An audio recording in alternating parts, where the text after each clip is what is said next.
کتێبم نازار باس کرد بەڵام بە هەر حەڵ ڕەنگە نزیکی سی کتێبێک هەر لەم مقدمە باسم کردبن لەسەر سیرەی پێغەمبەری خوا عەلەیهی سەڵات وەسەلام و ئێستاش ئەو کتێبە کوردیانەی کە پەیابوون هەندێک کتێبی مختصرن وەکو ئەوەی کەوتم ئێمە 63 کتێبە لاپەڕەکەی ئەسیرە نەبەوی ڕابطەی عالەمی ئیسلامی کە کردومانە بە کوردی بە ناوی پوختەی سیرەی پێغەمبەری خوا عەلەیهی سەڵات وەسەلام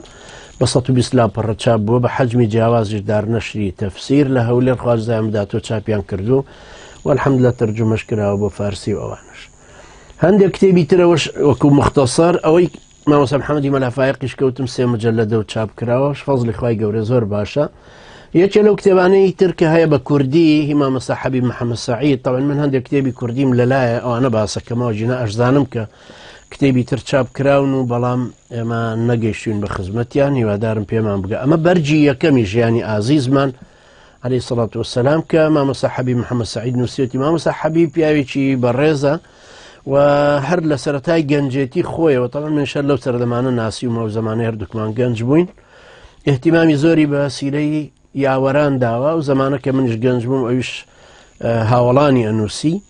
و دوای سیرەی پێغەمبەری خوا عەلەیهی سەڵات وەسەلام هەروەکو اختصاص بۆی بووە بە اختصاص و ئەم کتێبە جوانەشی نووسیوە طبعا بەڕاستی شایەنی ئەوەیە کە ئینسانی مسلمان بیکا بەسەر چاو و ئیسیفادەی لێ بکا. کتێبەکە نزیکی 800 لاپەڕە ئەبێ ئەمەی بەدەستمەوەیە بەڵێ 850 لاپەڕەیە کتێبێکی نایابە.